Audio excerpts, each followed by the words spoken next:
اللہ انہیں جنت میں داخل کرے گا جس کے نیچے نہریں بہ رہی ہیں. ذالک الفوز العظیم. فرمایا یہ بہت بڑی کامیابی ہے. پہلے کلمہ پڑھ لینا. حضرت بلال سابقون الاولون میں سے، پہلے کلمہ پڑھنے والے لوگوں میں سے. جناب سیدنا بلال حبشی رضی اللہ تعالیٰ عنہ نے پوری دلیری کے ساتھ کام کیا. اب آ گیا وقت ہجرت کا.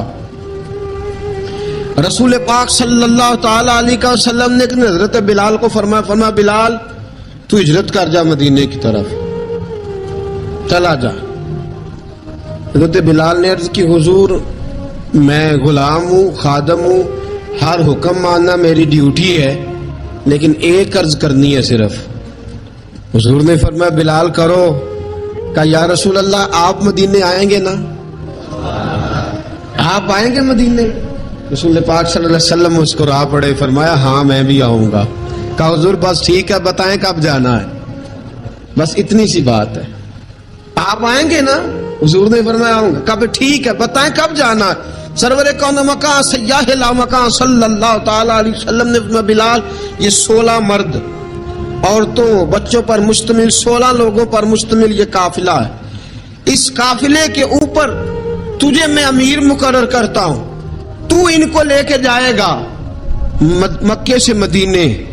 250 کلومیٹر کا سفر، 250 میل کا سفر. حضرت بلال حبشی رضی اللہ تعالیٰ عنہ قافلے کے امیر بن کے، سخت گرمی کا موسم. حضرت بلال کے ہاتھوں میں تلوار ہے، ایک ہاتھ میں نیزہ ہے، ایک ہاتھ میں تلوار ہے. تیر آپ نے پیچھے باندھ رکھے ہیں پشت پہ، اور آپ لے کے جا رہے ہیں کبھی قافلے کے آگے، کبھی پیچھے، کبھی دائیں کبھی بائیں.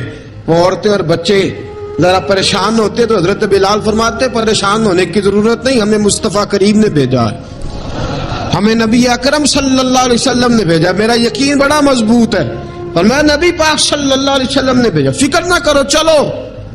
اب یہ قافلہ جا رہا ہے. حضرت بلال حبشی نے بخیر و عافیت سپہ سالار بن کر اس قافلے کو پہنچایا مدینے میں.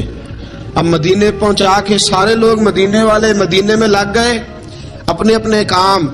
حضرت بلال پہلے دن ہی آ کے مدینہ منورہ سے باہر سرحد پہ کھڑے ہو گئے. کہا بلال ادھر کیا کر رہے ہو؟ کہا وعدہ کیا تھا یار نے آؤں گا دن ڈھلے. نبی پاک علیہ السلام نے وعدہ فرمایا تھا میں آؤں گا. اب میرا تو کام ہے نبی پاک کا انتظار کرنا، استقبال کرنا. حضرت بلال روز انتظار کرتے. رسول پاک تشریف لے آئے. حضور حکم کیا ہے؟ فرمایا مسجد بنانی ہے. مسجد قباء بن رہی ہے تو سب مزدوروں سے زیادہ کام حضرت بلال نے کیا. مسجد نبوی کی تعمیر شروع ہوئی تو سب سے زیادہ کام حضرت بلال نے کیا. مسجد بن گئی. اب جناب اذان کا معاملہ شروع ہو گیا. مسلمانوں کو نماز کے لیے کیسے بلائیں؟ ایک صحابی کہنے لگے حضور ہم اوپر آگ جلایا کریں گے، جب آگ جلے گی تو لوگوں کو پتہ چلے گا نماز کا وقت ہو گیا.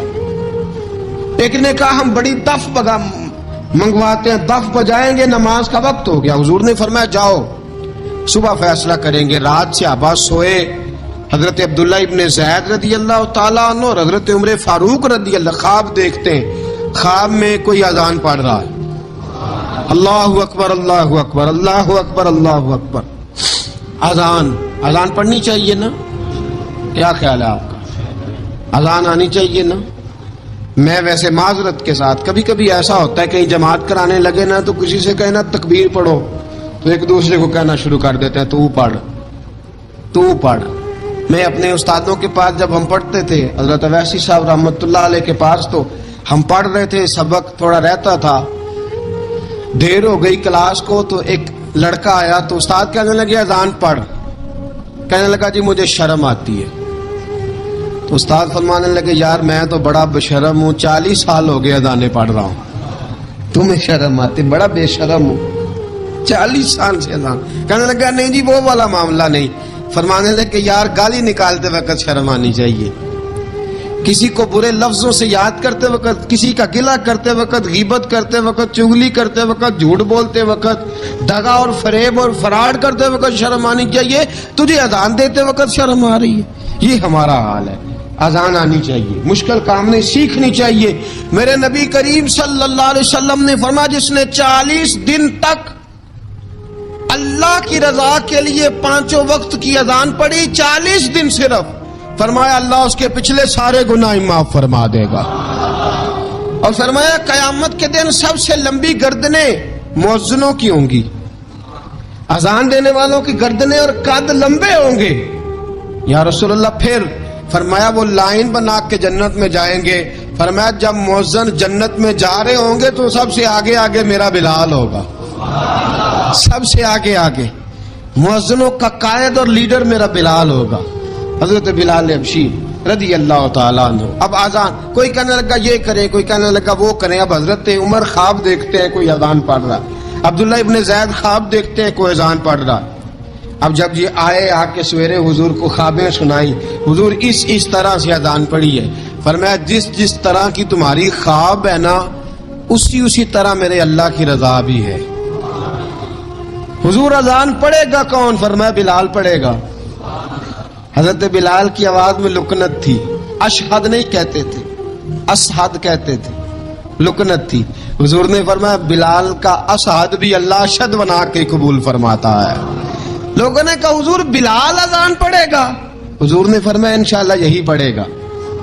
حضور نے حضرت بلال کو اب اصحاب صوفہ میں پڑھتے بھی تھے، باقاعدہ علم بھی حاصل کرتے تھے، نبی پاک کے پاس تعلیم حاصل کرتے تھے حضرت بلال حبشی۔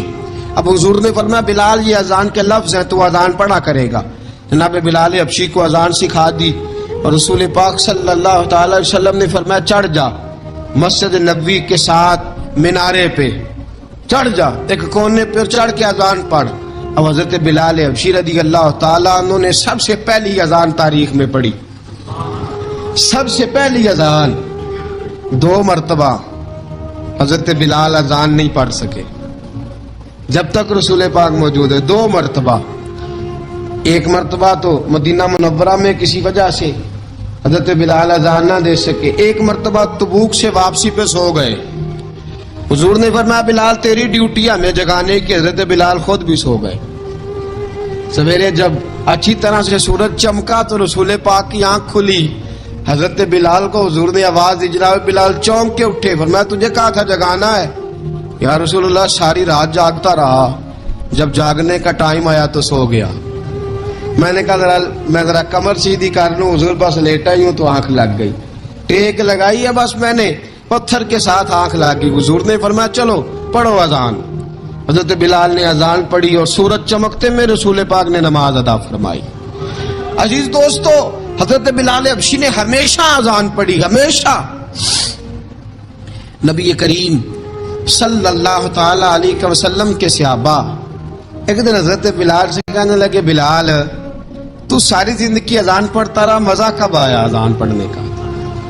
مزہ کب آیا؟ حضرت بلال کہنے لگے ایک اس دن جس دن مجھے حضور نے اذان سکھائی تھی، بڑا لطف آیا تھا حضور سے اذان سیکھنے کا، اور فرمایا ایک اس دن مجھے مزہ آیا جب میں نے کعبے کی چھت پہ کھڑے ہو کے اذان پڑھی ہے۔ حضرت بلال فرماتے ہیں سارے کافر زمین پہ کھڑے تھے گردنیں جھکائے، اور میرے مصطفیٰ کریم جب کسوا نامی اونٹنی پہ بیٹھے تھے نا اور میں اذان دے رہا تھا تو میں آج بڑا راضی تھا، میں کہہ رہا تھا یا اللہ کیا بات ہے، آج تو نے میرے حبیب کو کتنی عزتوں سے نوازا ہے۔ ایک ہے گھر کے کام کاج کرنا، اور میں پہلے بھی حدیث سنا چکا، حضرت بلال حبشی خود بخود لوگوں سے قرضہ لے لیتے تھے، حضور کو تکلیف ہی نہیں، بخاری مسلم بتاتی ہے خود بخود قرضے لے لیتے تھے، خود بخود نبی پاک کو تکلیف ہی نہیں دیتے تھے، کام کاج ہے، مہمان آ جا رہے ہیں ان کی خدمت کرنی ہے۔ بلال نے خود ہی قرضہ اٹھا لیا، قرضہ اٹھا کے خود بخود حضرت بلال سودا لے آئے، سودا لا کے جناب بلال نے پکا دیا۔ ایک دن ایسا بھی آیا بخاری شریف کے لفظ ہیں کہ جن کے قرضے دینے تھے وہ کہنے لگے بلال سے میرے قرضہ دو ورنہ تجھے لے جائیں گے، بکریاں چرانی پڑیں گے۔ حضرت بلال حبشی رضی اللہ تعالیٰ عنہ نے حضور کی خدمت میں عرض کی، کہا اگر کوئی بندوبست ہو گیا تو ٹھیک ہے ورنہ میں تو سویرے بھاگ جاؤں گا، میں شام چلا جاؤں گا، پیسے آ گئے تو مجھے پیغام بھیجنا، آ جاؤں گا۔ سویرے فجر سے پہلے حضور نے پیغام بھیج دیا، فرمایا بلال تیری مدد کے لیے اللہ نے 3 اونٹنیاں سامان کی بھیج دی ہیں۔ حضرت بلال حبشی رضی اللہ تعالیٰ عنہ نے سارا گھر کا کام کاج خود سے سنبھال لیا تھا۔ ایک دن غائب ہو گئے حضرت بلال اذان دے کے، فجر کی اذان دے کے، ایک دن فجر کی اذان دے کے غائب نہیں ہونا چاہیے، کیا خیال ہے آپ کا؟ مؤذن کو اذان دے کے غائب اسے مسجد میں پھر رہنا چاہیے. حضرت بلال حبشی رضی اللہ تعالیٰ عنہ اذان پڑھی, غائب ہو گئے. صحابہ ڈھونڈ رہے ہیں بلال کدھر ہے, اقامت پڑھے. حضور نے فرمایا ٹھہر جاؤ, بلال آئے گا تو اقامت پڑھے گا. بلال آئے گا تو جلدی نہ کیا کرو مسجد میں, اگر 2-4 منٹ کبھی دیر ہو جائے نا نماز میں تو جلدی کوئی بات نہیں, اللہ کے گھر ہی آئے ہو نا, جلدی نہ مچایا کرو, اللہ کا گھر ہے, رحمت والی جگہ ہے. حضور نے فرمایا بلال آئے گا تو اذان پڑھے گا. اب سب صحابہ خاموش ہیں کہ بلال جاتا نہیں, کام بھی اس کا کوئی ایسا نہیں. حضرت بلال دوڑے آئے, جلدی جلدی دوڑے آئے. رسول پاک صلی اللہ علیہ وسلم نے سوال ہی نہیں کیا کہ بلال تو کدھر سے آیا ہے, فرمایا آ گئے ہو؟ حضور آ گیا ہوں, پڑھو اقامت. پڑھی, جماعت ہو گئی. اب صحابہ کرام علیہم رضوان حیران ہے کہ حضور نے پوچھا ہی نہیں اور بلال آیا بھی دیر سے. حضرت جناب سیدنا صدیق اکبر, جناب مقداد, جناب سلمان فارسی, چند صحابہ نا حضرت بلال کو لے کے, کون ہے بلال تو کدھر تھا؟ راز کی کوئی بات ہے جو بتاتا نہیں, کدھر تھا؟ حضرت بلال رضی اللہ تعالیٰ عنہ کی آنکھوں میں آنسو آ گئے, رو پڑے. کب بلال کوئی گہری بات ہے, بتا معاملہ کیا ہے, روتا کیوں ہے؟ حضرت بلال حبشی رضی اللہ تعالیٰ عنہ فرمانے لگے جب حضرت خدیجۃ الکبریٰ گھر میں چکی پیستی تھی, تھک جاتی تھی نا تو میں مدد کرایا کرتا تھا. کتنے دن بیت گئے, جب فجر کی اذان دینے کے لیے گزرتا ہوں تو حضرت فاطمہ الزہرا کے بچے روتے ہوتے ہیں. فرمایا میں نے حضرت فاطمہ کو گود میں کھلایا ہے, مجھے اپنے محبوب کی شہزادی سے بڑا پیار ہے. کئی دنوں سے حضور کی خدمت میں عرض کر رہا تھا یا رسول اللہ کو مہربانی فرمائیں. حضور نے رات پیغام بھیجا ہے سیدہ فاطمہ کو کہ بلال جب آئے تو پردہ کر کے اندر چلی جایا کر. حضرت بلال فرماتے ہیں اذان دیکھ کے گیا تھا حضرت فاطمہ کے گھر, میں نے کہا محبوب کی بیٹی ذرا پردہ کر لے, تو بچوں کو دودھ پلا, میں تیری چکی پیس دیتا ہوں.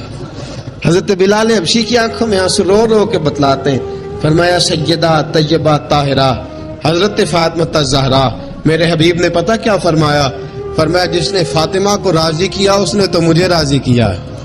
حضرت سیدنا بلال حبشی فرماتے میں نے چکی پیسی اور میں تمہیں کیا بتاؤں, میرے محبوب کی بیٹی نے مجھے بڑی ہی دعائیں دی ہیں, انہوں نے مجھ پر بڑا ہی اظہار محبت فرمایا ہے. فرمایا میں آذان سے لے کر جماعت تک لوگ تسبیحاں رولتے ہیں, لوگ قرآن کی آیات کی تلاوت کرتے ہیں, آذان سے لے کر جماعت تک لوگ مختلف قسم کے اذکار میں مشغول ہوتے ہیں.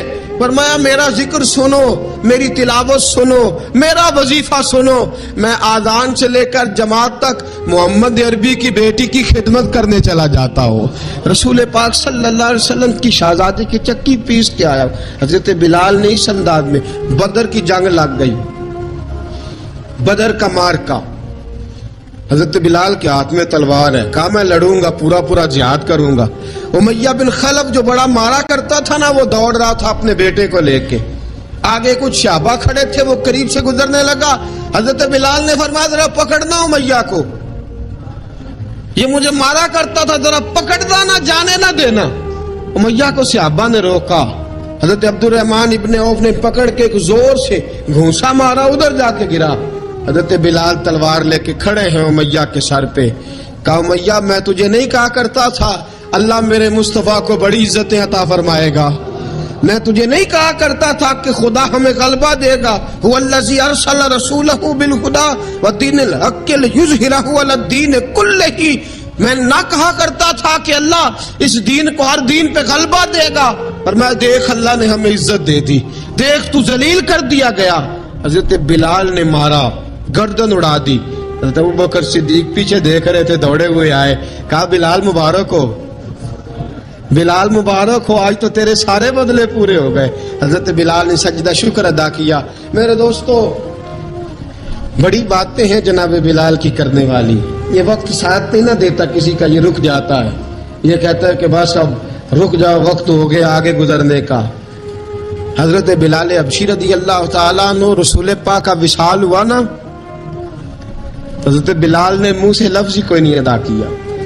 کسی نے اپنا دکھڑا کسی انداز میں سنا لیا. حضرت عمر نے کہا, جس نے کہا حضور وصال کر کے گردن اڑا دوں گا.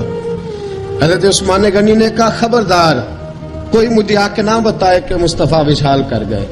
حضرت علی المرتضیٰ رضی اللہ تعالیٰ عنہ نے فرمایا نہ بھائی میرے مصطفیٰ پر تو موت آتی نہیں جس طرح عام لوگوں پہ. سب لوگوں نے اپنے اپنے اظہار کر لیے نا, بلال نے کسی کو دکھ بتایا ہی نہیں.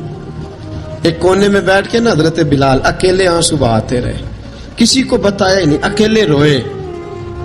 ایک شخص کہنے لگا یار بلال بولتا نہیں. کہا نہ بلاؤ اسے. عصر کی نماز کا وقت ہوا نا تو وہ بلال جو کعبے کی چھت پہ بغیر سیڑھیوں کے چڑھ گیا تھا, وہ بلال جو کعبے کی چھت پہ بغیر کسی سہارے کے چڑھ گیا تھا, اس بلال کو کہا کہ بلال چڑھ ذرا آذان پڑھ مسجد کی چھت پہ چڑھ جا. حضرت بلال کئی بار چڑھے اور کئی بار گرے, کئی بار چڑھے اور کئی بار گرے. حضرت بلال حبشی رضی اللہ تعالیٰ نے آواز دی, کہا سلمان میری مدد کرنا, میری مدد کرنا, اب مجھ سے چڑھا نہیں جاتا, اب مجھ سے جایا نہیں جاتا. جناب سلمان فارسی نے بھی سوال نہیں پوچھا کہ بلال تو بیمار ہے, یہ نہیں پوچھا. حضرت بلال کو 2-4 صحابہ نے اٹھایا, چھت پہ پہنچایا.